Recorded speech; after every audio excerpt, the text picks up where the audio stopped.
Oh, Poochie. Xbox on. Game on, baby. Wow!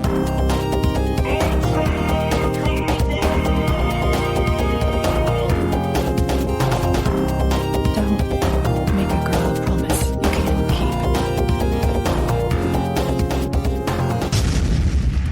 keep. Let's do this. Hello and welcome to Xbox One Party Chat Podcast. This is the official podcast of the Xbox One subreddit. I'm your host, Ross Miller, and I'm joined by everyone's favourite uncle.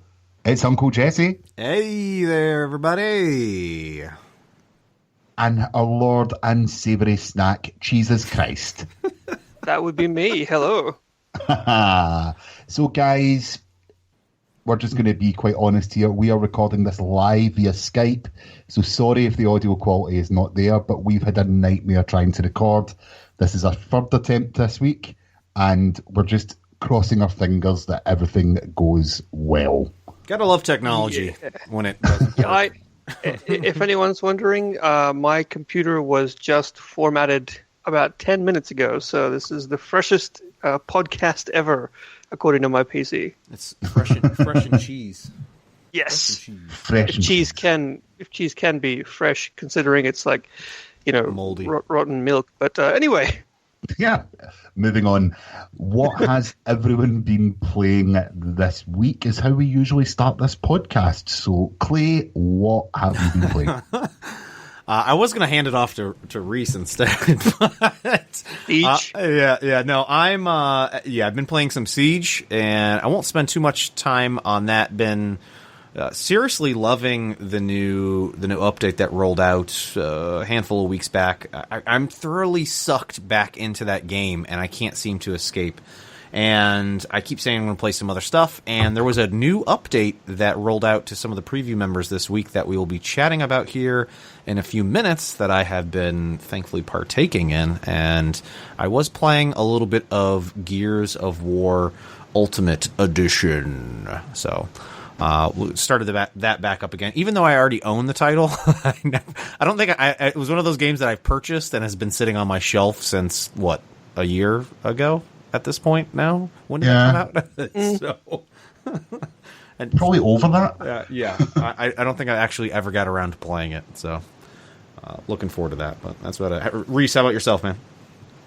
Me. So this week I have been playing finally Torment: Tides of Numenera. It's amazing. It's awesome. So. For those who don't know, Torment: Tides of Numenera is a spiritual successor to what is considered to be one of the best written. In fact, no, it's basically internet law at this point that this is the best written RPG in history, which was Planescape Torment, which came out about 20 years ago, and it was a top-down CRPG, a bit like Baldur's Gate. And except it was based heavily on story and choices and themes, and it was a bit more like an interactive choose-your-own-adventure novel than an actual game. And Planescape Torment basically continues that, but even further. It looks really nice, but it's mostly talking. I've got about 8 hours of gameplay under my belt, and I have not been in one single fight. I've managed to talk my way, lie, cheat, convince, intimidate, whatever. Just talk my way around and out of basically everything, and it's really cool. Sorry? I said interesting. Sounds right? Different. And it's very highly replayable. The game is based on choice, and like, for example, you can't die. It's a mild spoiler, but not really, because you die in the opening sequence. But when you do die in the game, because you're immortal, you instead you don't die. No, yeah, and so you, like, death is actually, like, your death is actually a part of the game. So if you get into a fight and you die, when you regain consciousness, the world will react because you got killed and then came back. So, in some places, death is the only way to move forward in a certain direction. So So the game like is incredibly replayable, and certain things you just won't see unless you do certain other things. And like for example, my character, he's basically like the mage, I guess, mage class, and he has the ability to read people's surface thoughts. So you can just like sort of skim how people are thinking and stuff like that. And there's this one amazing companion. I won't spoil it which one, but outwardly he seems a bit weird, but normal. But when you read his thoughts, he's absolutely insane, and there's heaps of different voices arguing with one another inside his head, and it made me laugh. And actually, I streamed that for a little while on Beam, and that worked really nicely. I think I had a whole one person watching, so whoever you were, dude, woo! Yep. We had a great time reading text together. And I know I've been talking for a while, but I also want to quickly mention that I have been playing a crapload of Zombie Vikings with my girlfriend. That game is hilarious. Like, it's seriously funny. One of the funniest games I have ever played. It's made by the guys who made Stick It to the Man. It's like a 2D side scroller, sort of hack and slash combo for up to 4 players locally or online, and it's just really, really, really, really funny. The humor is the same style as like, maybe Invader Zim or Rick and Morty. Okay, I'm gonna have to play this. Oh, seriously, it's the best $20 you've never spent. Go and play that game right now. This week I've been playing Rocket League, as I normally do, and other than that, I don't think I've played anything. I played the Ghost Recon. Oh yeah, we didn't really chat about that. I forgot I did play a little bit of that as well. I saw some funny gifs about that. Yeah. Like some of the mechanics are screwed in that game, but it's a lot of fun. Oh my god, there's some seriously fun glitches in that. Fun glitches in that are absolutely amazing. I went down the side of a mountain on my bike, and how I survived that, going through trees, jumping over things, 200-foot drops, I do not know, but I had an absolute blast. Oh. Plus the shooting's quite good fun as well. It is. Actually, our very own Dave, aka Falconbox, shared a GIF with us mods of him playing, and it was like him and a bunch of other dudes like just piled into this like car, and they all got into the car, and he like turned the key, and then the car just like spontaneously flipped over onto its roof. There's a lot of weird physics in that game, that's for sure. Are you doing finger quotes when you say physics? Yeah, I was actually. Were you? My camera's not on, right? No. It's all because you're topless. Yeah. But no, the fun thing is so a few of my friends, we've already decided Tuesday, it's a day one release. We are buying this game. We can't wait to play it, but we are the A-team. We're going to dress all of us up like the A-team, and we're just going to play it as if we are the A-team, and that is what's going to happen. That's not a bad way to do it. Yeah. And that way all the mental physics make sense. So yeah, having a lot of fun with that. I literally haven't played anything else this week, and I'll tell you why. Because I was in London at the weekend. But Ross, before you go on to talk about this awesome London stuff, just quickly, does that mean if you're doing the A-team now, does that mean like you're totally down for a Top Gun themed get together for the Ace Combat release on the Xbox One? Yeah, I'm totally down with that. But we could just do GTA right now. No, I'm Iceman though. That's all that really matters. You're always Iceman. Excellent. Okay, carry on. As long as that's set in stone, I'm satisfied. Keep going. So I was very, very lucky to be invited down to London, and I managed to meet up with Ago, who's the head of the ID Xbox program in Europe, and he showed me about a couple of things. We went for lunch, and it was just an absolutely fantastic time. But other than spending time with a great guy, I also managed to go to the Loading Bar in Dalston in London, which is a gaming bar. Like, the whole bar is just a gaming bar. It sells craft beers. It's got games everywhere, board games, video games. It's got VR downstairs. It is a dream to go to. I had so much fun, and it was my birthday, when we're there as well. Yay! So, Blake, should we sing? Happy old man birthday to Ross. Happy old man birthday to Ross. Wait, I think I'm actually older than Ross, but that's okay. We're not a young man podcast, let's put it this way. What are you, 52, Clay? I am. At least 110. But I also just want to say thanks. We had Geordie Tommy on here a few weeks ago, and he made us an amazing render of an Xbox One with the Party Chat logo Yeah, on I want the to talk Xbox. about that. Yeah, Geordie. go for it, Rhys. I want to talk about that. The missing name. That is right. I forgot about that. My name was on the render. On the original. On the original. That, yeah, that feeling when you've been on more episodes of the podcast than Clayton, but you get less recognition. Hey, who's keeping track here? Who's keeping track? Me. I'm not mad, or bitter or angry or anything. You know, I'm just really, really passive aggressive by nature. I really want to get that controller made. I'm seriously debating on having that produced, but How does one do that? I don't know. There's numerous services, I believe, that will do that. Money can be exchanged for goods and services. Exactly. All you need is a friend with a 3D printer, and it's yours. Oh yeah, I could do that. But no, seriously, We also- Geordie, thanks, man. Yeah, That was seriously amazing. Thank you very much. Yeah, thank you so much. But I also want to talk about, we are an Xbox podcast, but our friends over in r/Nintendo have a new console coming out this week. Well, not just on the subreddit. I believe it's released in other places. Tomorrow, the day after this podcast releases, and that is the Nintendo Switch. So amazing. Crazy ass Zelda 10 out of 10 reviews coming out of everywhere. Highest reviewed game ever. It's not impressive. the highest Metascore, but the amount of perfect scores to reviews, I believe, is the highest.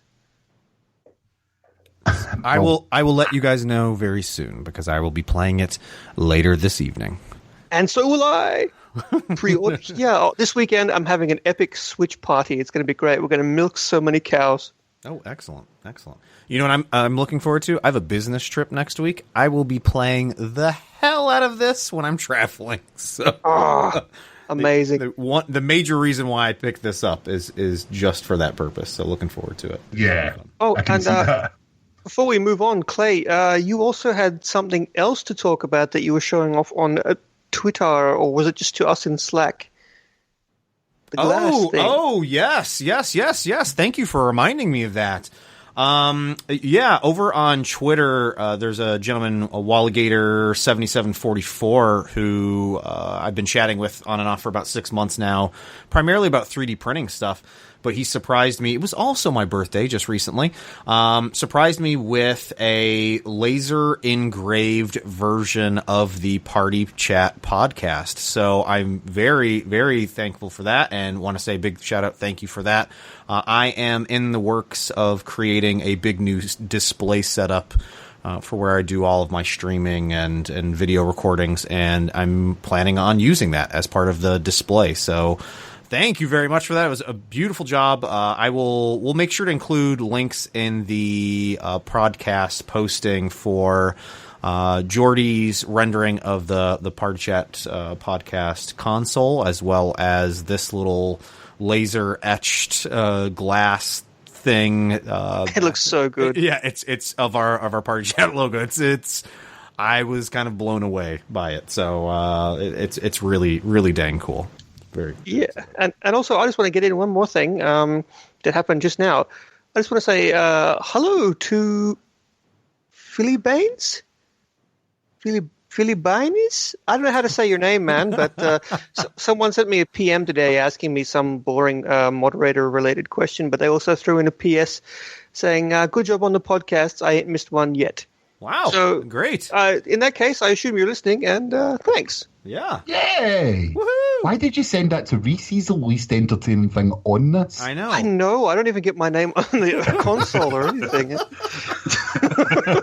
Moss842 in Reddit, send your praise this way. I need it, trust me. Yeah, send it to Ross. So Yeah, I get he needs mostly that. hate mail, so I'm okay with that. I feed on your tears. Moving on. Yeah, well, let's find out what's been happening in the subreddit this week. You're listening to Xbox One Party Chat Podcast. This week in the subreddit.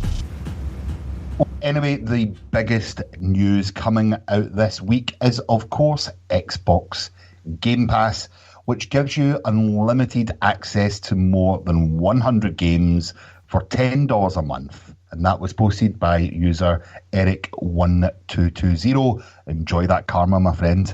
I was about to say, it was not just posted by user Eric1220. It was posted by about 600 other people, but we decided Eric was the winner. Of fake internet points. Of the fake Internet Point Awards. This is amazing, this new thing. It's like, it's Netflix for games. It really is. And did you see, I think it was Graham Boyd who posted Xbox and Chill? Yeah. He made a little graphic. It was Graham who made that. That was great. It was really great. It's perfect. Actually, perfect representation of this. So I for one, am thoroughly excited about this. And sign me up. Yeah, exactly. And speaking of, I believe, Rhys, I know at least you and I are partaking in a little bit of the insider. Oh, I am as well. Oh, are you? Yes. You're in there. And anybody who's in the alpha testing ring of the Xbox Insider program, check your app. Yep. Because you should have access to about 20 or 30 free games if you want to help test this Xbox Game Pass system. It's pretty impressive. So most of them are 360 games, but hey, free games, come on. It's a trial. You know, that is it. We're all in the trial. I owned most of the games anyway. Yeah, me too. If you own a rare replay, you own a lot of those games. Or they were gold. But, you know, like the 100 list, it's got some titles like Halo 5, Payday 2. Don't give them money.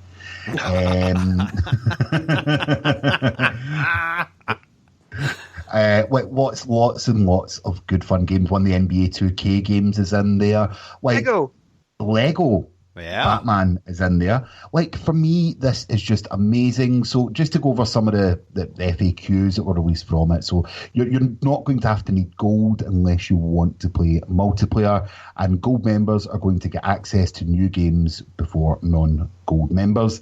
Or silver members, if you want to say. More games will be added and some may be removed. Games are going to be downloadable, not streamed, and can be played offline for up to 30 days. There is some amazing... Sorry. What was that? I was having to dig at Sony, that's all. That's all. All right. There was an amazing comment that someone goes, I work in a submarine and my rotations every 31 days. I was going to ask, what's that? What are they going to do for the person that's on the submarine? That's too funny, man. It is. And Game Pass games can be bought for 20% off from members, and add-ons will be 10% off. It's launching in 27 markets for Xbox and Windows 10 devices. Now, I haven't been this excited for a Microsoft announcement since backwards compatibility, and it came right out of left field. Guys, yeah, right.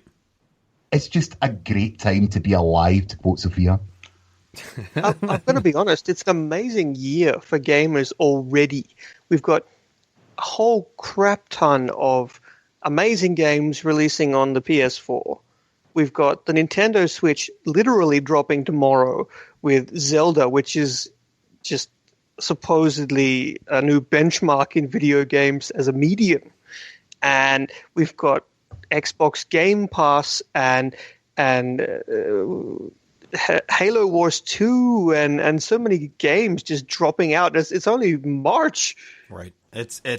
What got me really excited about this was they announced this now, not at E3 or any of these big events. So I can only imagine what's got to be coming for the big shows. It's got to be some some even more exciting news than this. And Microsoft is going first, Right. like before E3. Right.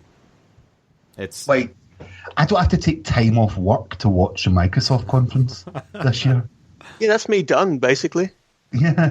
No, I'll watch the Nintendo one as well. That's allowed. I'll watch them all. I'm just trying to grandstand. You know what? here. I was talking with a friend about the Game Pass thing, and they picked up an Xbox for the first time, probably about a year ago, and what was not, more so for them than maybe us three here who have been longtime Xbox owners and have been part of the Games with Gold probably since it started. More than likely, a handful of the games that are going to be on there are going to be the previous Games with Gold titles, or at least I would think they would be, which might not be a huge benefit for us necessarily, but for folks that have just picked up an Xbox for the first time this year or even last year. It could be a huge, huge benefit to them. Or if they've never played the 360 or any of the titles on the 360, now they're going to have the ability to very easily access all of those games and play them. It seems like an amazing deal and wonderful offering. I'm just going, how is this going to, how are they doing this? How is this going to work? It's an incredible value proposition. If you want to sell a new Xbox, right? You've got like an Xbox and you've got a Nintendo Switch and you've got a PlayStation 4 sitting beside one another. All three come with 0 games if you just have the box. But then you tell the person who's shopping, you can get 100 games for the Xbox One for $9. Right. Like, sold. Right. Like, that's amazing. And plus, and if you pay for gold, you get 4 extra ones as well every month. And just think about this as well. That's if you on top of, I'm already an EA Access member, which is already another subscription service that has an amazing game lineup and offering. Bundle that with this, that's pretty cheap comparative to how many games, how much it would cost to buy each of those individual games, or even half of those games, maybe even a quarter of the games.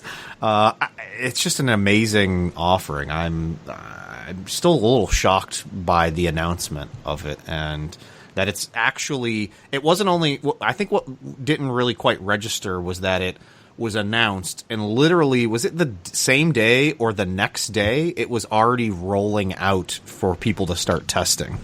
It's like the same hour. Day. Yeah. It was the same day, yeah. It was basically I went the home same and it was hour, ready. as far as I could tell. Yeah, it was impressive turnaround, like a really, really, really impressive turnaround. And the amount of games you're getting between that and EA Access is just... And I like the fact there's a few Warner Brothers games in there. Don't think there was any Ubisoft yet, but, if you can get other developers on board with this, and thinking, we're going to make a little bit of money off of this streaming service, this could change the gaming industry as we know it. It really, really does have the potential, to really grab people. And I'm thinking my 6-year-old, right, how many of them games would he want to play? Is this worth me buying for him every single month? This stopped me essentially having to fork out £40 in the next Lego game because he's got all these games to play all of a sudden. For me, the value is phenomenal. It's up to Xbox now to make sure it's fresh, to want me to keep on subscribing. That's your job, Xbox. And please, please, please give me a discount if I bundle gold and this together for the year. Oh, that would be nice. That would be nice. Buy gold by the for a way, year, get this for $5 a month, for $6 a month.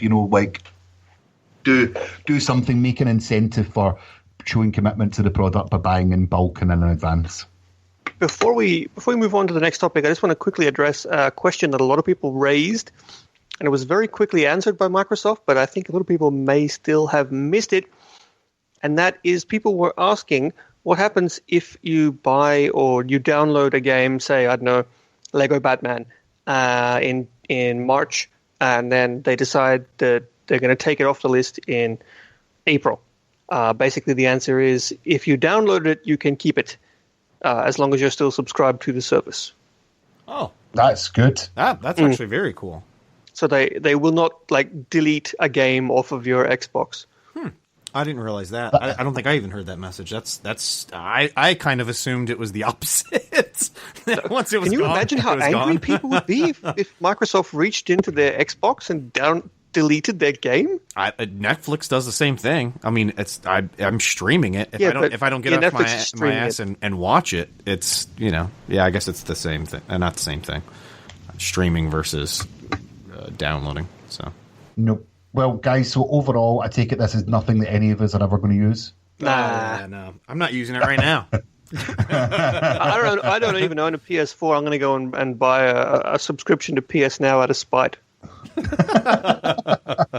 Clay, what else has been happening this week? Yeah, there was a big flutter of activity here on the subreddit over the weekend with a leak of a photo from, I think it was Target's website, of a new Lord of the Rings Middle-earth game for Shadow of War.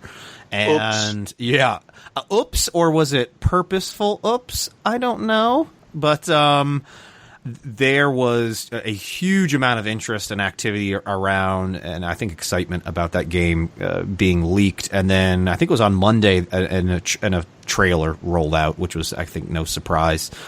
And it looks like it's more of the same, plus the fact that you get to fight that huge Balrog dragon-looking thing from the movies, or maybe control it. I don't know. It wasn't entirely clear on that, but. I for one am super excited about this. I loved the first game and was crazy about the Nemesis system. So, what did you guys think about the leak and the trailer? The leak. The fine folks at our corporate would have, our Hale corporate would have a few things to say about that leak. But I thought the same thing. As soon as I saw it, I was going, "This is a well-crafted leak." I don't know. How convenient. But no, yeah, I think the trailer looked really cool. It was really good, like almost like Blur level of cinematics. It looked great. But can I make another confession? What's that? I never played Shadow. Oh my gosh, are you for real? Yeah. You need to play that just for the overall game. The gameplay, it's good. It's nice. It's an okay story. What is amazing about the game is the whole Nemesis system. And for the love of God, I wish that was implemented in other games that we could play. It was like the coolest thing. You go in, if someone kills you, that enemy could be a grunt and it kills you, and they rank up to now be a general or a warlord. They have to go through numerous ranks. And you have to strategically find them and take them down.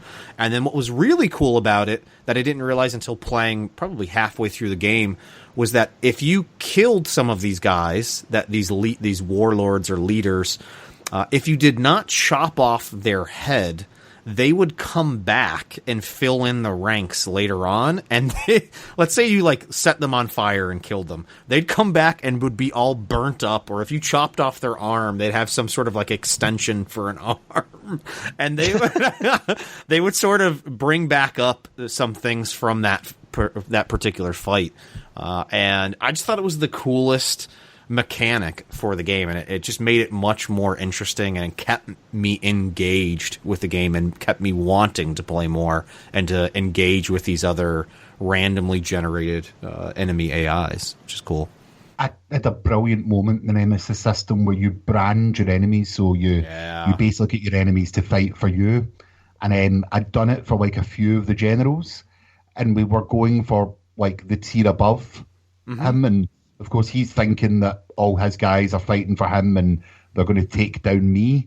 And then a couple of button presses and all of them turned on the warlords. Yeah. And just took him down by himself while I'm just standing over them all, watching them. And it's just a glorious moment because you work towards that over a few hours.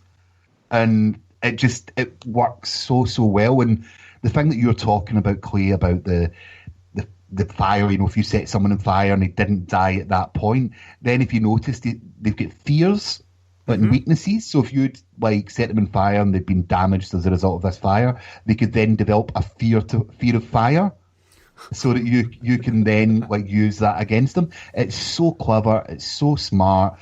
Lord of the Rings is an absolute brilliant universe to set it in. This is now one of my most anticipated titles of this year. I cannot wait. Sorry, was that a bit over the top? No. I was just enjoying the awkward silence. I bet a couple people sort of leaned into their car stereo, like has it frozen.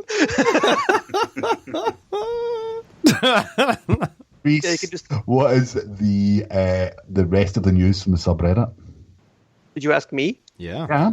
Oh, sorry, I couldn't hear you over Clay's laughter. So the next topic is our true savior, Phil Spencer senpai, was on the IGN podcast. He came out of nowhere as a quote-unquote last-second replacement guest, which I find impossible to believe. And yeah, he was on the podcast and he said some stuff, guys. Just said So a what few did he things. say, Rhys?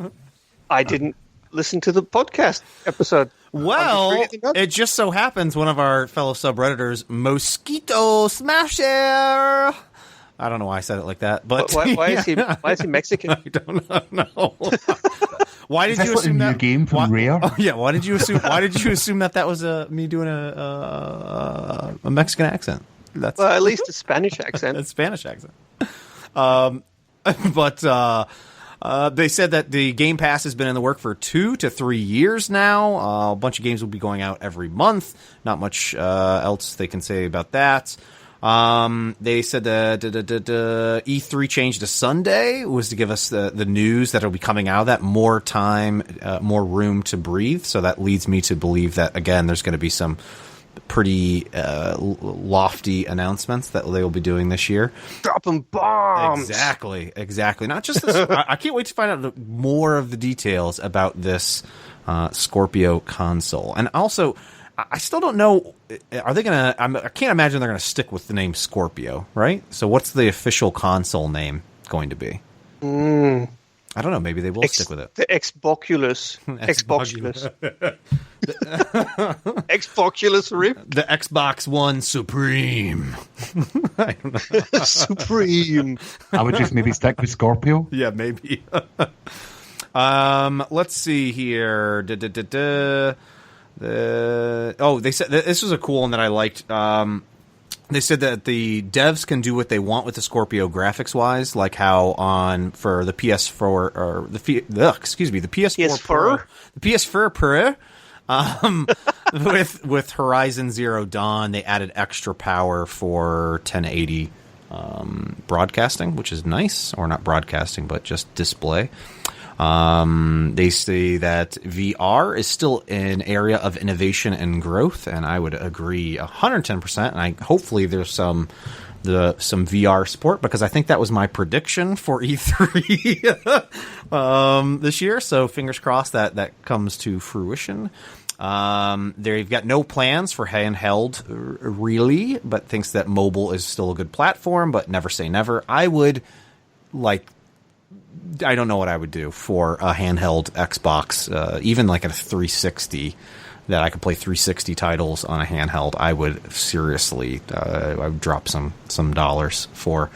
And then he talks about why he says the Scorpio is really the premium, or for people who are willing to, or sort of the premium customer base. So he still thinks that most people will be picking up the Xbox One S, and people will be developing for the Xbox One S. But for those of us out there that are the premium customer and willing to drop, it sounds like, the extra cash, are going to go ahead and pick up the Scorpio. So it sounds like maybe that won't be they're not anticipating that will be the standard that everyone will go to.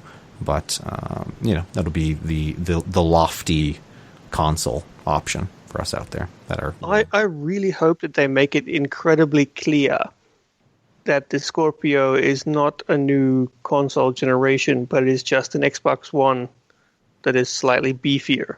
Right. Because I see every single day on the subreddit and other places people assuming that the Scorpio is an actual new generation of consoles, and it's not. And we all know what happened last time. Microsoft did not communicate what kind of console they were building clearly. So I hope they don't repeat Phil that Spencer same mistake. got a promotion. Sorry? Phil Spencer got a promotion. Yeah, that happened too. Probably one of the best things to happen to Microsoft, maybe not sales this generation, is Phil Spencer. Right. And Phil we trust and everything like that. But I just can't wait. This isn't his full console himself, as you said, it's an upgrade to Xbox One. I just can't wait for the next generation to see what this Phil Spencer console looks like, because he's a gamer at heart. He's got all of us on his side, and I just can't wait to see what he does with the Scorpio and whatever comes after it. I can't argue with that. Yeah. Trailer updates, Clay? So just in terms of, I guess, outside of this whole Phil Spencer news, so there was a whole lot of new trailers that dropped over the last day or so. I think the big one for me personally was Battlefield 1, They Shall Not Pass, which I was automatically getting confused. Yeah, with You Shall Not Pass from Lord of the Rings. Which again, this is a new DLC for Battlefield 1 that looks pretty incredible. It looks like there's going to be some new weapons, new character skins, or I'm assuming it's character. I wouldn't assume it's any new classes, but some skins that are coming to the 4 options that are there. And I would guess there's a bunch of new weapons that are going to be available along with a new map that looks like it's very rose-ified. Rose-ified? Is that really I'm making up words now. That's not a word. Also, there was a new Overwatch. It sounds like there's a new Overwatch character dropping. There was a new trailer for that I do not have the information on, so I don't know what that character is. So someone please yell at me now on who that is. I don't know who it is at the moment. And then the other one was for the new DC Universe game. Not DC Universe. What's the DC title? Mortal Injustice Kombat. 2? Thank you. Injustice 2 was Dr. Fate, who actually looks like a pretty cool character to play. And there was a bunch of Mass Effect trailers as well. Oh, yes. Also, speaking of Mass Effect, there will no longer be a Mass Effect Andromeda multiplayer tech test. So anybody who was looking forward to that, sorry. Why are you sorry? I'm not sorry. I was just speaking. Actually, no. If I was speaking on behalf of BioWare, I'd probably be saying, "Give us your money." But that's basically how any corporation thinks. I think. Well, I want to chat a little bit about Beam streaming. A little bit about Beam. Yes. A little bit about Beam. Clay, you've been beaming. Yes, I've been beaming quite a lot. I had been really loving the testing that out as part of the insider program there. And I don't think I've had a chance to talk about it. A few weeks back, I had a wonderful, really a first experience with Beam where I was streaming, I think it was Rainbow Six Siege, and literally had no one in my room for probably 30 minutes or so. I was just more or less testing out how it would work. And all of a sudden, there was, I think, 20 to 30 people in my room, and I was going, what in the heck is going on? There was a flurry of activity in the comments, and someone was saying I was being raided, and I'm like, oh my gosh, is this bad? What's happening? And no, it was a really good thing. Apparently, the Beam community sort of gets together, a lot of the streamers, before they sign off for the evening and find one or two or a few random new streamers and just bombard them with support and activity to help try and increase their followers and viewership and help promote the overall service. And thought it was very, very cool and very appreciative, and it was really nice to get to interact with those guys and girls. And I've actually had a few conversations through Twitter as well as through Beam with a handful of them just about the overall service and how it's get it up and running. And they were obviously, I think a lot of them were very interested to hear that was testing out the app through the Xbox One. It sounds like some of them were PC gamers, and even some of them were streaming from their Xbox One to Beam, but using a capture card. So we're very interested in hearing that you no longer would really need that. So it was super smooth. I didn't really see any issues with it, and one of the cool things about it that I enjoyed was that it records your sessions. So and also the setup for it was like insanely simple. It was so easy, insanely simple. Yes. I was a little shocked by how simple that process was to get that up and running. So literally like no registration needed. I hit stream and it was the first time, and here was my Xbox account and here is my Beam account, and then now it's sort of set up and ready to go, which was very cool. Yeah. I mean, exactly. I said earlier that I did a bit of streaming for of Torment. Mm-hmm. Someone asked me for it. I think it was it Canada Guy? I think it might have been Canada Guy on Twitter asked me to stream. James Porter. What? That's his name. Right. Well, that guy.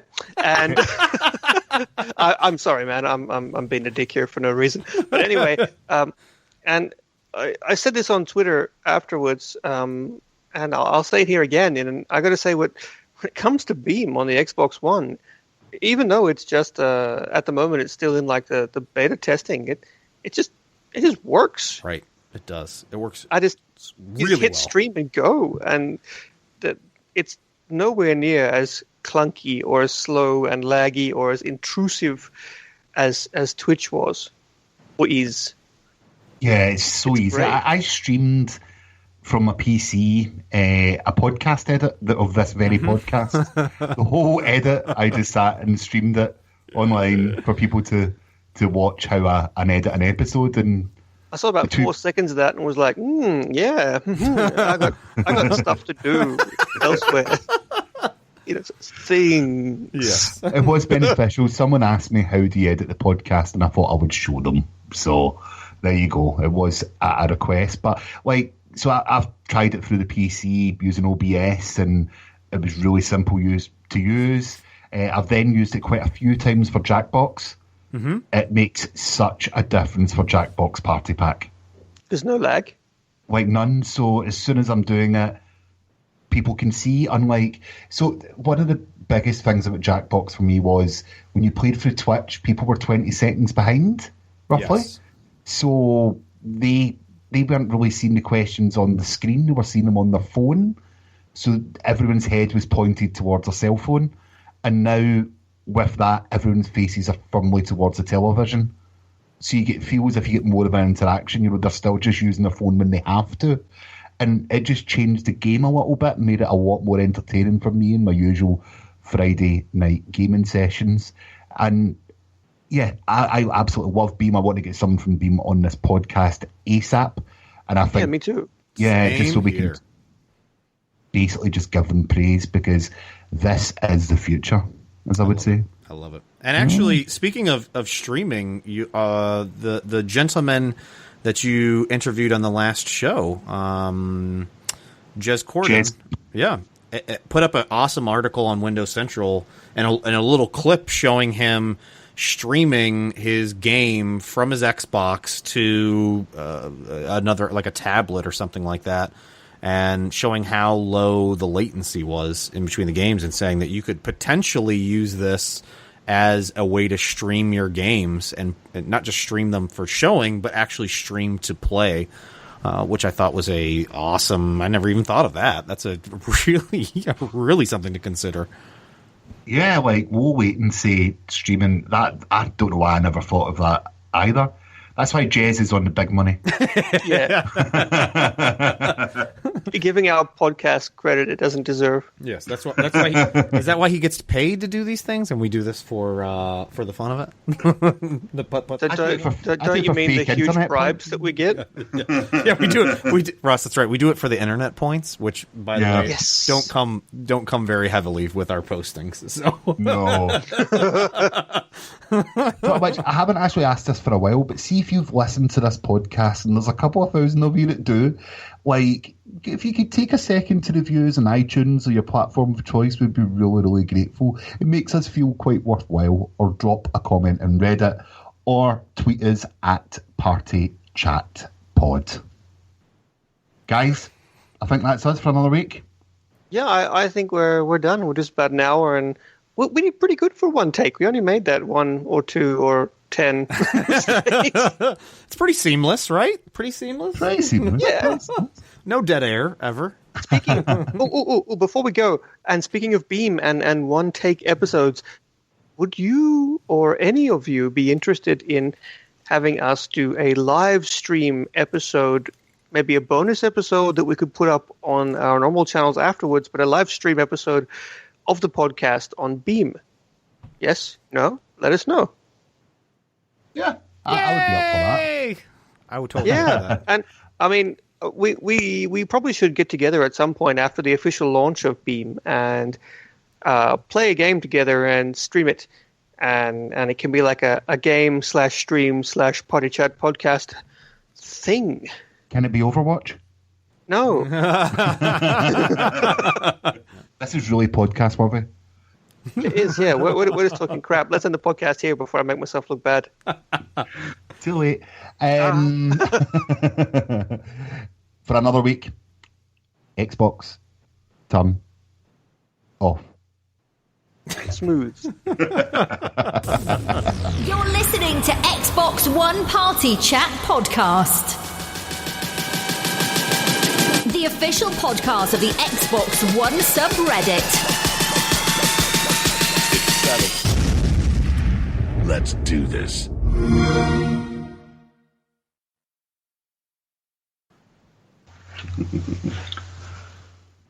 All right. Hello. Does everybody, half a second. does everybody have the show notes open, by the way? Yeah. Yeah. Okay. Thank you for that, Clay. You're welcome. We're live. Hello and welcome to Xbox One Party Chat Podcast. This is the official